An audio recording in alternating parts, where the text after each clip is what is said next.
अपने को उपेक्षित नहीं महसूस करेगा या आश्वस्त करने के लिए आज मैं आपके बीच यहां पर उपस्थित हुआ हूं। बंधुओं, मैं बहुत दिनों से आपके बीच में यहां पर कार्य कर रहा हूं। हो सकता है कि गोरखपुर और आसपास के क्षेत्र में मेरी उतनी उपस्थिति नहीं हो पाएगी, लेकिन मैं आपको कहना चाहता हूं कि विकास का जो राह माननीय प्रधानमंत्री जी ने गोरखपुर और पूर्वी उत्तर प्रदेश को दिखाया है, वह राह आप देखना एक वास्तविकता में बदलता हुआ दिखाई देगा।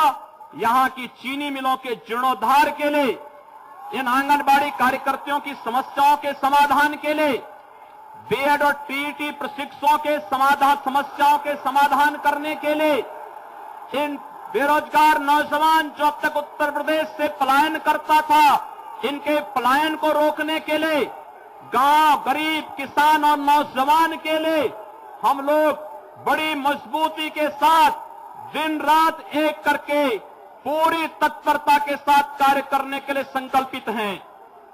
मुझे आपको ये बताते हुए प्रसन्नता है कि सरकार निरंतर कार्य कर रही है।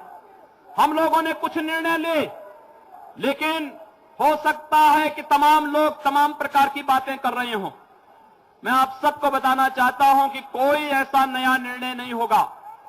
हमने जो कुछ भी किया है, जो कुछ भी करेंगे, हम लोगों ने चुनाव के पूर्व भारतीय जनता पार्टी ने अपने इलेक्शन मैनिफेस्टो में, लोक कल्याण संकल्प पत्र में जो बातें कही हैं, हम अक्सरशः उनका अनुपालन करेंगे, उनके पर हम प्रतिबद्ध हैं और ये सरकार पूरी तरह उन कार्यों को करते हुए उत्तर प्रदेश को देश के विकसिततम प्रदेशों में, उत्कृष्टतम प्रदेशों में स्थापित करने में सफल होगी। इसमें आप सबका सहयोग और आशीर्वाद चाहिए। इसीलिए मैं आज आपके बीच यहां पर उपस्थित हुआ हूं। सज्जनों, बहुत सारे कार्य करने हैं उत्तर प्रदेश में। जहां भी हम लोग जा रहे हैं, लोगों की समस्याएं हैं, किसानों की समस्याएं हैं, नौजवानों की समस्याएं हैं, माताओं बहनों की समस्याएं हैं, व्यापारियों की समस्याएं हैं, किसानों की समस्याएं हैं। सरकारें कैसे चलती हैं, उत्तर प्रदेश के अंदर भारतीय जनता पार्टी करके दिखाएगी। ये सरकार बता के दिखाएगी कि वास्तव में सरकार का स्वरूप क्या होना चाहिए, जनता के प्रति उसका लगाव कैसे होना चाहिए, आम जन के प्रति उसका संवाद कैसे होना चाहिए। हम इस बात के लिए संकल्पित हैं। भ्रष्टाचार मुक्त शासन होगा, जनता के प्रति संवेदनशील प्रशासन होगा, गुंडा राज पूरी तरह समाप्त होगा और अराजकता के इस व्यवस्था में कोई स्थान नहीं होगा। और क्योंकि गोरखपुर इस प्रकार के कार्यों की एक प्रयोगशाला पहले बन चुकी है, जब मेरी पार्टी ने मुझे कहा कि आपको संसद में कुछ बोलना है, तो मैंने विनम्रता के साथ इसको स्वीकार किया और मैंने इसी बात को कहा। जो बात आज उत्तर प्रदेश के लिए बाहर होती है, यही बात कभी गोरखपुर के बारे में भी होती थी। लोग यही कहते थे हम लोगों को। हम लोग जब बाहर जाते थे, लोग कहते थे कहां से आए हैं। अगर हम कह देते थे कि गोरखपुर से, तो भयभीत हो जाता था। वो सोचते थे कि पता नहीं वहां का हर व्यक्ति क्या ऐसे ही है। लेकिन आज गोरखपुर ने इस मिथक को तोड़ा है। हम लोगों ने लंबा संघर्ष किया, लोकतांत्रिक तरीके से संघर्ष किया, यहां के मूल्यों और आदर्शों के लिए संघर्ष किया, यहां के सामाजिक, सांस्कृतिक, व्यापारिक संगठनों के साथ मिलकर के हम लोगों ने गोरखपुर को उस माफियागिरी से, उस अराजकता से जिसके लिए गोरखपुर बदनाम था, उससे उभारा है। और संजोग इस बात का था कि केंद्र में आदरणीय नरेंद्र मोदी जी के नेतृत्व की सरकार बनने के बाद विकास की जितनी योजनाएं गोरखपुर, पूर्वी उत्तर प्रदेश में आई, उसने एक नई राह हम सबको दिखाया है। और मैं इस बात को कह सकता हूं कि यही कार्य आज हमें उत्तर प्रदेश के अंदर करना है, संपूर्ण उत्तर प्रदेश के अंदर करना है। बहुत सारे कार्यक्रम होने हैं। उन कार्यक्रमों के बारे में हम अपनी योजनाओं को लेकर के समय समय पर आपके बीच भी आएंगे। समय समय पर आप सबका सहयोग भी चाहेंगे। आप सबसे मेरा यही अनुरोध होगा, आप कानून के इस राज को स्थापित करने में भ्रष्टाचार रहित शासन देने में, उत्तर प्रदेश में प्रत्येक नागरिक को सुरक्षा की गारंटी हो, न्याय की गारंटी हो, इस कार्य को मजबूती से स्थापित करने में आप सबके सहयोग और आप सबका आशीर्वाद हम लोग चाहेंगे। यही अपील करने के लिए आज मैं आपके बीच उपस्थित हुआ हूं। और सचमुच मैं इसका अधिकारी नहीं कि आप मेरा नागरिक अभिनंदन करें। मैं तो आपके बीच का हूं, आपके बीच में सड़कों पर रह करके आंदोलन किया हूं। प्रधानमंत्री जी ने और माननीय राष्ट्रीय अध्यक्ष जी ने एक अवसर दिया कि मैं उत्तर प्रदेश में जाकर के अब केवल गोरखपुर की नहीं, केवल पूर्वी उत्तर प्रदेश में सीमित न रह करके उत्तर प्रदेश की इस 22 करोड़ जनता की सेवा मैं करूं और उत्तर प्रदेश को इस अराजकता से मुक्त करने के लिए जो टीम बनी है उसका नेतृत्व करूं। तो मुझे लगता है कि जहां मेरे सामने अपने आदरणीय प्रधानमंत्री जी का आदर्श सामने है, जहां संगठन के रूप में आदरणीय अमित शाह जी का आदर्श हम सबके सामने है, आप जैसे कोटि कोटि कार्यकर्ताओं का सहयोग और आप सबका सानिध्य मेरी सबसे बड़ी ताकत है, जो सम और विषम परिस्थितियों में मेरे साथ हमेशा खड़े होकर के सड़कों पर आंदोलन करने, जन समस्याओं के समाधान करने में सदैव खड़ी रही है, वो मेरी सबसे बड़ी ताकत रही है। मुझे सज्जनों, आज के इस अवसर पर केवल आपसे ये अनुरोध करना है, कानून के इस राज को स्थापित करने में आप सब अपना सहयोग देंगे और आपने पूर्व में भी सहयोग निरंतर किया है। कहीं भी किसी को ये नहीं लगना चाहिए, मैं मानता हूं एक बड़ी विजय है, भारतीय जनता पार्टी की बड़ी विजय है, आप सबका सहयोग मिला है, लेकिन कहीं भी जोश में होश न खोने की स्थिति आनी नहीं चाहिए। किसी को भी कानून को अपने हाथ में नहीं लेना चाहिए कहीं भी, क्योंकि आपके उत्साह में कहीं ऐसा न हो कि उन अराजक तत्वों को जो उत्तर प्रदेश और देश की शांति में खलल डालना चाहते हैं उनको अवसर मिले। इस प्रकार की स्थितियां कतई नहीं आनी चाहिए, यह हम सबकी जिम्मेदारी है। और इसलिए इस बात का आह्वान करने के लिए मैं आपके बीच आया हूं। बंधुओं, हम सब उत्तर प्रदेश की भारतीय जनता पार्टी की सरकार ने अनेक कार्यक्रम करने का निर्णय लिया है और कार्यक्रमों की श्रृंखला में आपने देखा होगा कि इस दौरान हमने कुछ कार्यक्रम प्रारंभ किए हैं। मेरे पास लगातार जैसे ही मुख्यमंत्री पद की शपथ ली, मेरे पास सर्वाधिक टेलीफोन आए माताओं और बहनों की ओर से, बेटियों की ओर से, और इस बात की शिकायतें आती थी कि हम विद्यालय जाते हैं, नहीं जा पा रहे हैं, छेड़खानी होती है, कई बालिकाओं ने विद्यालय छोड़ दिया है।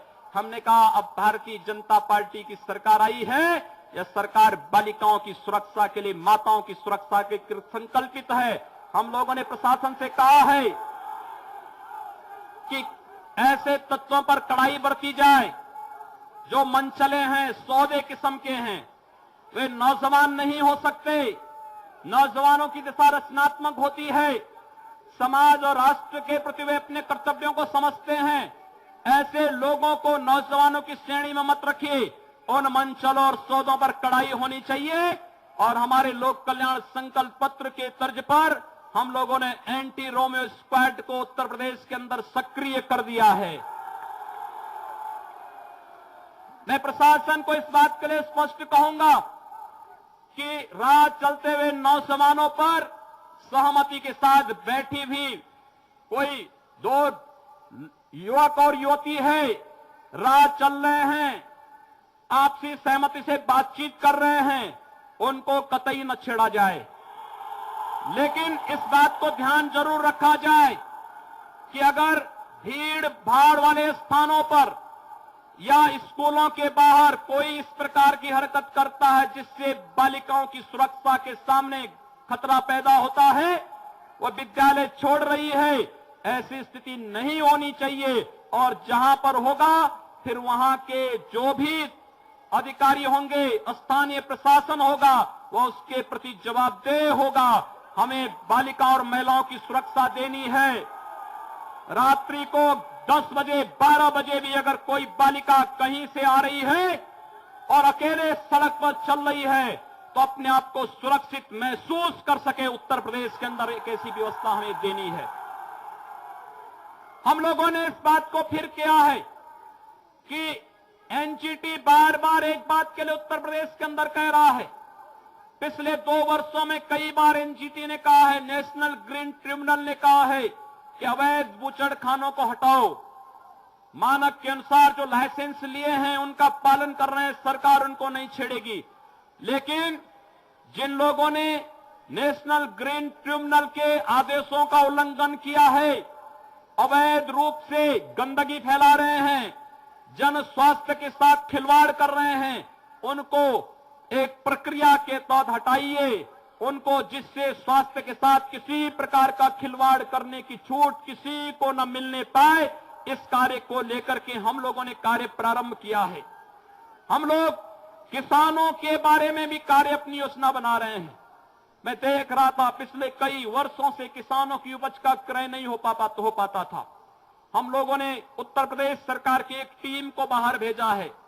छत्तीसगढ़ के अंदर हर व्यक्ति के लिए खाद्य सुरक्षा किस प्रकार से मजबूती से लागू है, वहां का एक एक गरीब किस प्रकार से शासन की योजनाओं से लाभान्वित है, वहां पर देखा जा सकता है। हमारी एक टीम, 2 मंत्री, 4 अधिकारी उसमें वहां गए हैं। वहां के पूरे सिस्टम को हम ले रहे हैं और हम किसानों के 100% गेहूं का क्रय करेंगे। समर्थन मूल्य किसान के खाते में डालने की व्यवस्था हम लोग करने जा रहे हैं। हम लोग उत्तर प्रदेश के अंदर कानून का राज स्थापित करने के लिए कृत संकल्पित हैं। शासन में अब कहीं भी बैठे भ्रष्ट तत्वों को एक और पूरी तरह दूध के मक्खी की तरह निकाल बाहर करके रहेंगे।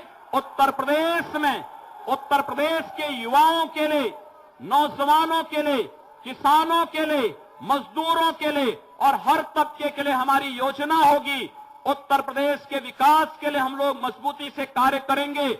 आज ही मैंने पीडब्ल्यूडी विभाग को एक बात के लिए कहा है कि 15 जून तक उत्तर प्रदेश के अंदर सभी सड़कें गड्ढा मुक्त हो जानी चाहिए, इसकी व्यवस्था सुनिश्चित कर दें। और साथ ही साथ आप सबको मैं खुशखबरी एक और देना चाहूंगा। हम लोग को खुशखबरी देना चाहेंगे कि जो लोग कैलाश मानसरोवर की यात्रा करना चाहते हैं, उत्तर प्रदेश सरकार ने निर्णय किया है, अगर वह स्वस्थ है उसको कैलाश मानसरोवर के लिए हम लोग 1 लाख रुपए का अनुदान देंगे। साथ साथ उत्तर प्रदेश में हम लोग लखनऊ, गाजियाबाद या नोएडा में से किसी एक स्थान पर कैलाश मानसरोवर भवन का निर्माण करेंगे, जहां पर वे सभी श्रद्धालु जन जाकर के अपनी यात्रा को आगे बढ़ा सकें। ये तमाम कार्यक्रम एक एक करके होते रहेंगे, लेकिन विश्वास केवल इस बात का आपका सहयोग और आपका सानिध्य प्राप्त हो। भारतीय जनता पार्टी के नेतृत्व की सरकार को जन अपेक्षाओं पर खरा उतरने में आप सबके सहयोग की आवश्यकता है। यही अपील करते हुए मैं आप सभी नागरिक संगठनों का, सामाजिक, सांस्कृतिक, व्यापारिक संगठनों ने जो भारतीय जनता पार्टी के नेतृत्व में आज ये नागरिक अभिनंदन किया है, सचमुच इस नागरिक अभिनंदन का वास्तविक अधिकारी भारत के यशस्वी प्रधानमंत्री आदरणीय श्री नरेंद्र मोदी जी, भारतीय जनता पार्टी संगठन के मुखिया आदरणीय अमित शाह जी, उत्तर प्रदेश भारतीय जनता पार्टी का नेतृत्व और आप सभी कोटि कोटि कार्यकर्ता हैं। मैं आप सबका हृदय से अभिनंदन करता हूं, वंदन करता हूं और आप सबका सहयोग की अपेक्षा करते हुए वाणी को यहीं पर विराम देता हूं। आप सबको मेरी बहुत बहुत शुभकामनाएं। धन्यवाद। जय श्री राम। जय श्री राम। पूज्य महाराज जी के आशीर्वचन के बाद में जिला अध्यक्ष